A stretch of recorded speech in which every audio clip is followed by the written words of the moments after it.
Alright, hello everyone. So in this short video, I'm going to be walking you through the AI enhanced funnel, which is the exact funnel that I'm going to be using throughout the entirety of 2025, and so far it's booking me up to 10 calls per day for a high ticket offer. Okay, now I'm going to be walking you through step by step from top to bottom of funnel, explaining every single stage and how they all work together to bring in clients who are, first of all, pre-sold, educated, and actually qualified to hop on a call with you. So hopefully by the end of this, you will have an idea of a funnel that you can implement yourself, or you can even just take aspects of it and apply it to your business to hopefully 10x your results. So we will get straight into it. So this is the overview. So this is very broad. You've got the image in front of you. You're probably thinking, this looks so complex. I don't know what's going on. But when I explain it, you're going to think, that actually all makes sense. That's not too confusing. So put it into context right now. Traffic comes through content and top of funnel paid ads. Traffic is nurtured, educated, and engaged in the content ecosystem. Traffic is targeted more closely with bottom of funnel retargeting ads and driven to DMs via CTAs. AI follow-ups and engaged leads in IG DMs for setters to then respond to inbound. Setters build relationships with sales assets where needed if leads are not ready to book. Setters send Calendly links when prospects are ready to book and ensure they book in, and then automated reminders and pre-call assets increase the high quality show up rate. So that's the overall idea, and I'm going to go into depth into every single part of it. So as you can see right at the top of the funnel, we have two main forms of traffic.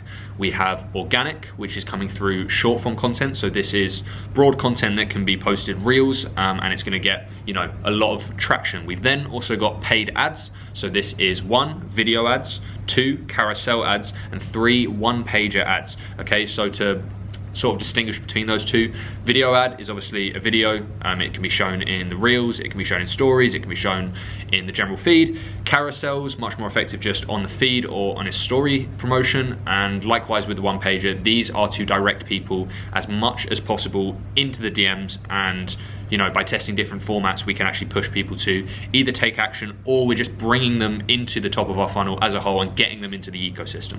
Okay, so there you go. Those are the basics for where our traffic is coming from. Okay. Also, something to note just before I move on is that a really good way to find winning paid ads and winning paid video ads is to actually take the organic content that you've already posted, find the high performing videos, and simply add a call to action at the end and run that as a video ad. That's been working really well for us at the moment. And what you're sort of doing is you're cutting out all of the testing. You're removing the need to pay for testing. You're testing on the algorithm to see whether it's a high converting piece of content. And then if it is, let's boost it and actually put money into it with a call to action, and then it turns into a very effective video ad. So that is something to consider. Now, with any type of traffic that we're doing, we're pushing it directly into one profile. Now, you don't want to be sending people to tons of different places and not have one clear place where you're actually converting people. Okay, it's much easier to have all of your different forms of traffic and nurture push towards one main profile in which we can actually convert them into a call. Okay, so everything here is pushing towards our Instagram profile.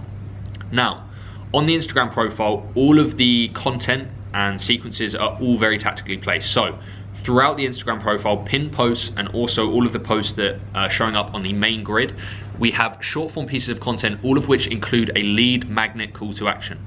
Okay, now the reason that we have a lead magnet call to action is so that anyone who comes into our profile and just comes across our profile, the chances of them clicking on a video where there is a call to action is extremely high.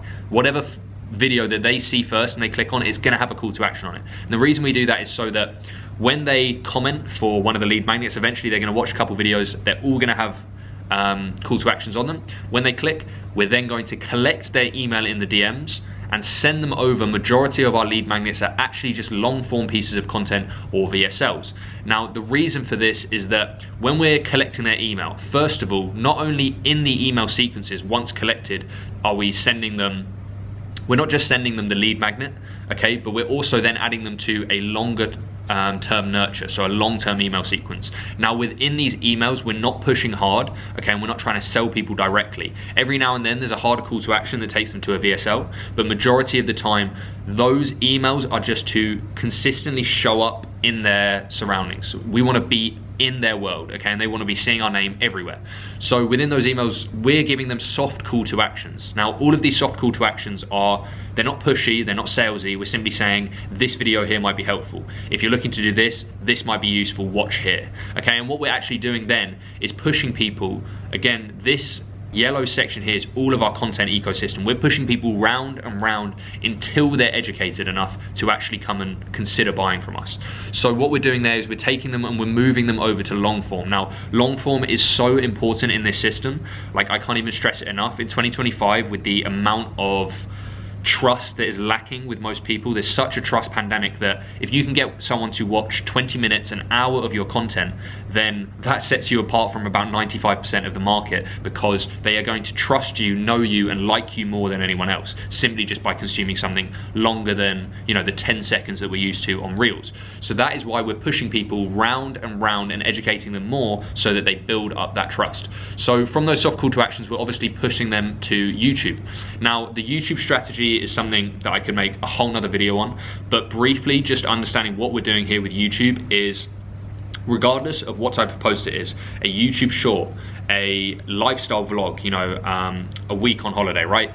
Or if it's something really educational like this, regardless of the post, we're directing them to the next step. So if they watch a lifestyle video, okay, in the caption we're gonna have something that says, this is how I got here, and we're pushing them to something educational. If it's a YouTube short, the related video that we've attached is to something educational. Now, when we push them to something educational and they teach themselves, and then in the bio to that, we have watch here next, okay, people are going through this sequence and without knowing it are consuming so much content from us that by the end of it they basically want to buy. So we're pushing everyone, no matter where they're coming into YouTube, we're pushing them to a VSL.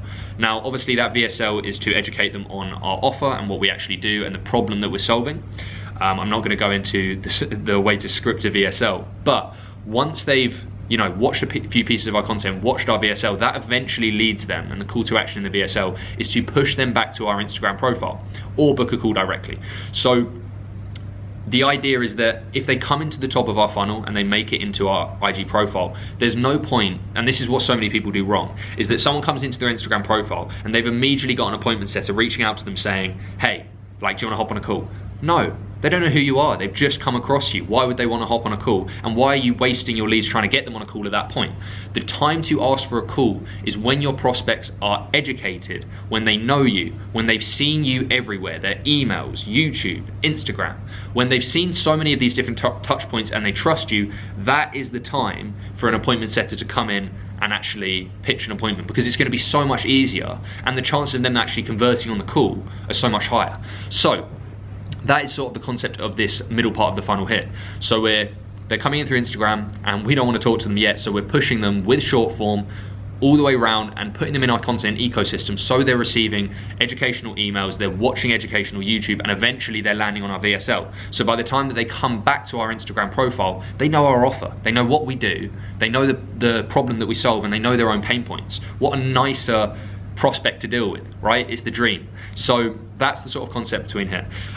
The same thing is happening with story sequences. We've actually got a system for mapping out like story sequences basically on autopilot, obviously using AI.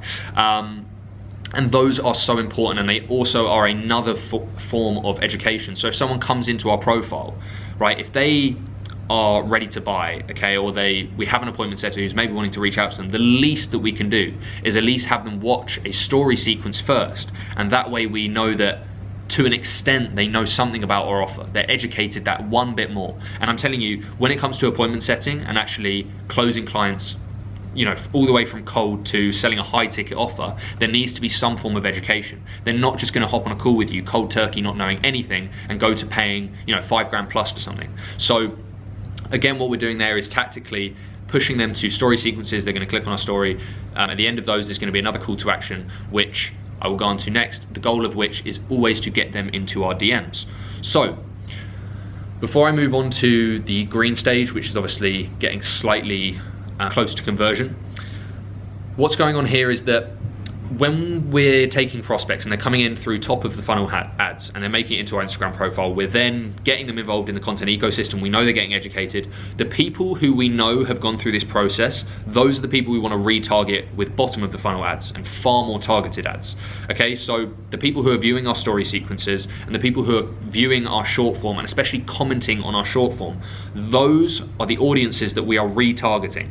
Okay, because the way your retargeting ads are going to be so much more effective is if they are targeting people who already know who you are, have already, again, received an email, watched educational content, they've gone through your short form funnel, they've spoken to you in the DMs, they're in the DMs at some point giving you their email. There's all of these touch points that build up this trust over time, that when we're then coming in with a retargeting ad that is, speaking to their problems and super targeted, okay, and much more related to our offer, it's going to be way more effective because these people already know it.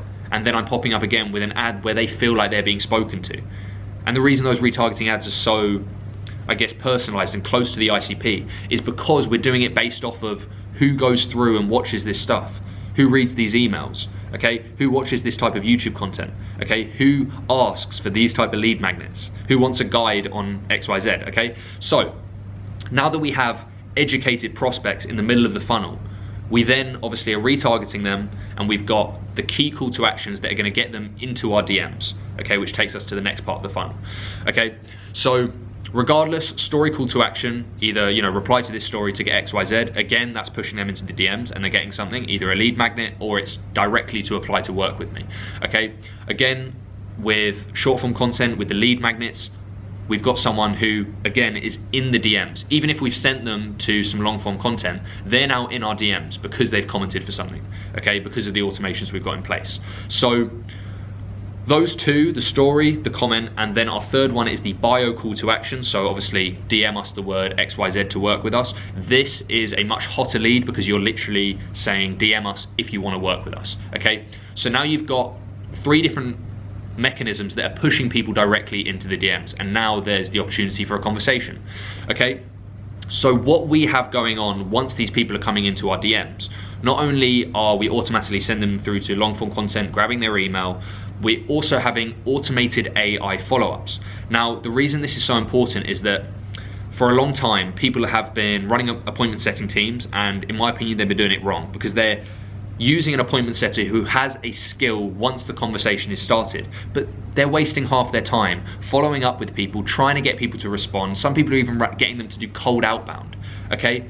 That is not what I want my appointment setters to do. If I'm training a team member to do a specific role, and I know they have the skill that when someone actually comes in and starts talking to me, they can book them on an appointment, I want them to be focused solely on that for their entire shift. So we're leveraging AI setters and AI follow-ups to ensure that our setters are only coming into the equation when a conversation has already started and when we have a lead engaged. So when we know that someone is actually running a business and they've responded to a conversation, we know they're right there in the Instagram DMs. What a better time for our setter to actually come in when a conversation has already started. So we're doing majority of the hard work for them so they can solely focus on inbound. So to give you an example of what's happening, let's say someone DM'd us AIA, okay? We have an automated flow that basically books them on a call for us, no setter needed, okay? If someone comes through a lead magnet, okay, we're first of all sending them the lead magnet, we then have an automated follow-up that says something along the lines of, hey, by the way, are you running a business at the moment or looking to get something started, okay? Likewise, if you reply to our story and you're after a specific lead magnet, reply to this story with the word, guide for our AI infrastructures guide.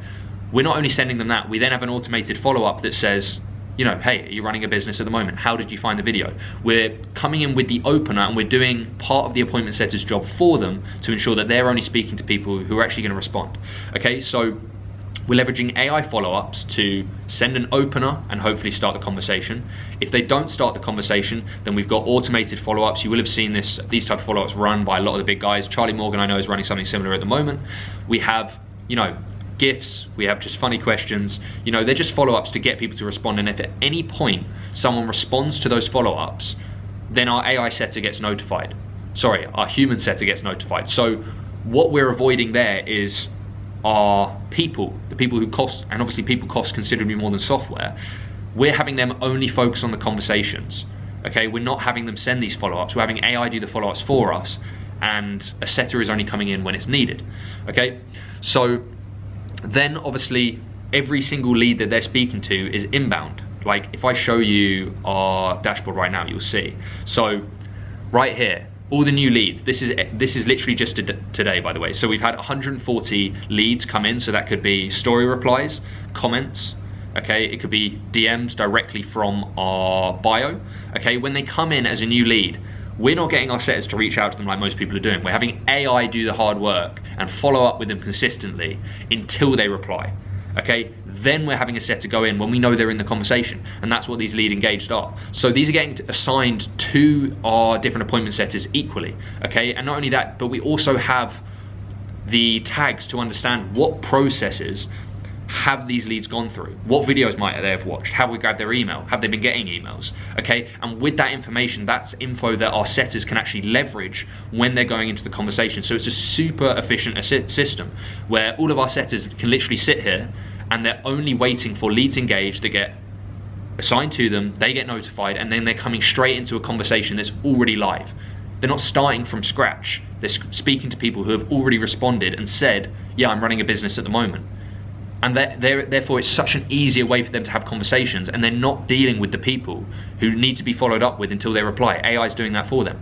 Okay, so literally today, this is 45 conversations, not 45 comments, 45 potential replies, 45 follow-ups, 45 conversations where they're active in the conversation and they've already replied and our set is there to then come in. Okay, so that's really important. I think something that a lot of people are missing out on. Now, to give you an idea of what we're actually coaching the setters on to actually doing the DMs, we're not pushing them to just try and push for appointments, okay? The time to push for an appointment is when someone's ready for it. I don't want to hop on calls. Like, I've got enough clients to the point where I don't want to hop on calls with people who don't want to work with me. I don't want to have to use all these sales tactics to convince people to want to work with me. I want to work with people who have already educated themselves, okay, already learned about what I offer, they know it's right for them, and then they come to me. Because what a nicer way to have a sales call. I don't have to try and sell you. You already know that you want it, and I simply just have to help you make that decision. Which, first of all, much higher close rate, but also far more enjoyable. So what we're actually guiding them to do is, that convo that comes in, first of all, it's always inbound. No matter where they come from, it's inbound, okay? So they're speaking to people who have already shown interest in some way. So when we're getting them to start the conversation, we want them to follow on from the natural flow, but then tactically use sales assets where needed. Okay, so if we're speaking to someone in the DMs and they go, by the way, what is it you offer? We don't want to set that person on an appointment, okay? Because then I'm gonna have to spend the time in the call explaining what we do. What a waste of my time. Okay, so what's a much better way to do it is to keep them in the pipeline. We don't need to rush, they'll come through eventually. We're going to put them back into the content ecosystem. So I guide my setters, I give them a basically knowledge bank of sales assets to solve specific problems. So if someone in the DM says, well, I don't actually have an offer at the moment, let's send them an offer worksheet, educate them, and provide them value. And then they're gonna continue going around, if we send them to a video especially, they're gonna continue going around the content ecosystem. And then when they are ready, it's not gonna be a question of what do you do, it's gonna be a question of can we hop on a call? Because they know what I do and they're educated, and then they want to come through with the offer. And those are the people I want to speak to. So there's, you know, a massive level of importance on, let's not rush it. If they're not ready to become a client and they're not ready to work with me, send them back into the content ecosystem, let them educate themselves more, let them consume more content. And then when they do come around, they're going to be even more pre-sold and even more ready to go. And they're going to get better results because they already know so much, okay? Those are the people I want to work with. Okay, so that's also really important, is the use of sales assets before forcing a conversation. Okay, now that basically takes us down to the bottom of the funnel. Now, something key is the qualification that we're doing at the moment. So as you can see, we had, you know, this was like 6-7 calls in a day, pretty decent numbers, but the qualification is important because 6-7 calls in a day isn't very good if none of those calls are qualified. So how are we qualifying our leads just from content? Because obviously anyone can come through content, we need to qualify them somehow. So what we're doing is we're using Calendly, and I can actually show you, we have an in-depth form where we're actually figuring out, okay, how much do they have? Okay, are they in a position to afford my offer? Okay, you can see here, so how confident are they? Are they going to be attending with all their decision makers? Are they ready to make the shift right away? Now, depending on their answers to those questions, we actually reroute them. Okay, so if someone says, I'm 100% confident, I have the money to invest, great. They book and they're allowed to come join the call. They get the invite, they come hop on the call, right? If someone says, you know, I'm confident, but then they say, no, sorry, if someone says, I'm not confident, I don't know anything yet, and I'm not ready to buy, you're not booking a call with me. You're not getting on a call with me if you don't know what I offer, okay? Because I don't want to waste my time explaining what I offer to someone who may or may not even want it, okay? I want to help people who want my help. So what we're doing there is, again, the reroutes are to push people back into the content ecosystem. If someone says they don't know what my offer was, guess what? They get redirected to a VSL where I explain my offer. And then the next time that they come book a call, that answer is going to change, and then they're going to come through and book a call, and they're going to be a qualified lead. And those are the type of people that we want to speak to. So super useful tactic is using the Calendly rerouting based on the answers, and we're redirecting people depending on those answers to the place they need to go. If they need more education, we're putting them back into the content ecosystem, sending them to a YouTube video, okay? If they do know but they don't have the financial resources, okay, let's send them to a video that might help them make some money first, okay, so that they can then come to me when they are ready. So that does basically all of the qualification for us, because the setters are only focusing on conversations, so it's not like they're wasting their time on outbound. And then when they do manage to book appointments, we know that the only people actually coming through and showing up on a call are qualified, ready to go, and most likely pre-sold, okay? I guess the last thing to obviously note is that the importance of a post-booking process. People neglect this all of the time. They send the link and then they think, great, I've got an appointment. Okay, that's not how it works. How many no-shows have you had? So what's really important is you've got a follow-up sequence that is putting pressure on them to show up and actually be committed. Okay, I don't want people who aren't committed. So the follow-up sequence says, you know, please confirm that you're going to show up to this call. We may have to cancel. Please ensure you've watched the video that we redirected you to after you booked the call, the pre-call video. Please ensure you've watched that, otherwise we may have to cancel the call. Again, we don't want to be speaking to people who don't know my offer, okay, because it's much more worth not pitching to them and then never hearing them from again. It's much more efficient to put them back into the ecosystem and just educate them more until they are ready, okay? And then it's not a waste of a lead. Even if it's a longer sales cycle, I promise you it's worth it.